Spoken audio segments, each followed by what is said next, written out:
भारत की शासन व्यवस्था के तीन आधार हैं: विधायिका, कार्यपालिका और न्यायपालिका। विधायिका यानी कि लेजिस्लेचर, कार्यपालिका एग्जीक्यूटिव और न्यायपालिका यानी कि जुडिशरी। इन तीन स्तंभों को देश की लोकतांत्रिक व्यवस्था बनाए रखने के लिए संविधान में जगह दी गई। लेजिस्लेचर जिसमें संसद के दोनों सदनों की कार्यप्रणाली शामिल होती है।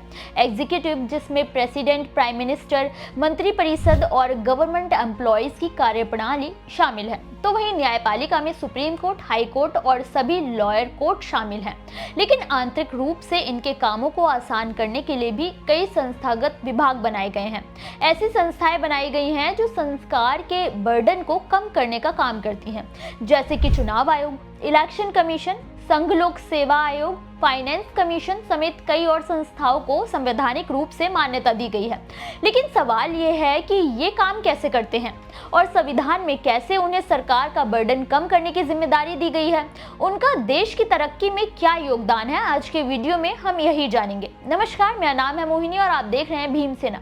दो तरह की संस्थाएं होती हैं, पहली संवैधानिक और दूसरी गैर संवैधानिक। दोनों को एक उदाहरण के तौर पर समझते हैं। एक छात्र जिसे आईएएस अफसर बनना है, उसके लिए वो जी तोड़ मेहनत कर रहा है, लेकिन एक आईएएस अफसर बनने के लिए उसे 3 चरणों से गुजरना होगा। आवेदन करने वालों की उम्र 18 से 32 साल की होनी चाहिए, ओबीसी के लिए 35 साल और SC/ST वालों के लिए अधिकतम उम्र 37 साल मान्य है। वहीं वो किसी भी मान्यता प्राप्त कॉलेज से ग्रेजुएट होना चाहिए। जनरल कैटेगरी वाले 6 बार और ओबीसी वाले 9 बार एग्जाम दे सकते हैं। तो वहीं SC/ST वाले अपनी आयु सीमा तक कितनी भी बार दे सकते हैं। ये परीक्षाएं संघ लोक सेवा आयोग यानी कि UPSC द्वारा ली जाती है, जिसे सिविल सर्विस एग्जामिनेशन कहा जाता है। इसके 3 चरण हैं: प्रीलिम्स, मेंस और इंटरव्यू। ये सारी प्रक्रिया को पास करके अधिकारी बनने वाला शख्स एक सरकारी कर्मचारी बनता है, यानी कि UPSC भारत सरकार के लिए काम करती है, जो पूरा प्रोसेस खुद देखती है। लेकिन अंत में चुना हुआ कैंडिडेट इंडियन गवर्नमेंट के लिए काम करने के लिए बाध्य होता है। बदले में उसे सरकार की तरफ से सारी सुविधाएं दी जाती है। इससे आप ये समझ सकते हैं कि संवैधानिक संस्थाएं वो संस्थाएं हुई जो सरकार के लिए काम करती हैं, जिन्हें संविधान के अनुच्छेद में जगह मिली और ये स्वतंत्र रूप से शक्तिशाली तरीके से काम करती हैं। इसमें चुनाव आयोग को अनुच्छेद 324 में जगह दी गई है, जो देश के हर छोटे से लेकर बड़े चुनावों पर नजर रखते हैं।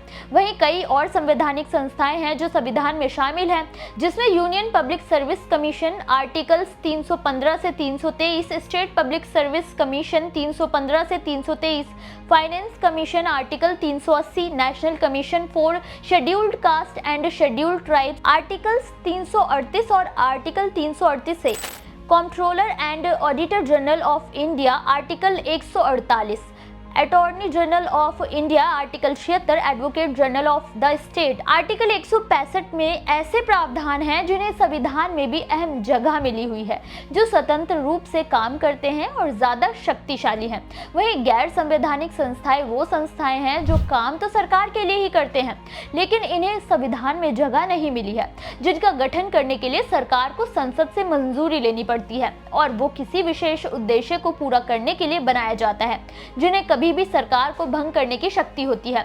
हालांकि इनका काम भी सरकार के एक्स्ट्रा बर्डन को कम करने का ही होता है। इसमें NITI Aayog, national and state human rights commission, central bureau of investigation, central vigilance commission, Lokpal and Lokayukta, central and state information commission जैसे गैर संवैधानिक संस्थाएं हैं, जो संसद द्वारा ही पारित किए गए प्रस्तावों को पास करने के बाद बने हैं और उनके नियम भी संविधान के नियमों में बताए नियमों पर ही तय किए जाते हैं, लेकिन उन्हें संविधान में जगह नहीं मिली है। आपको बता दें कि सभी संवैधानिक संस्थाओं को राजनीतिक प्रभाव से दूर रखा जाता है, ताकि उनकी कार्यशैली निष्पक्ष हो सके।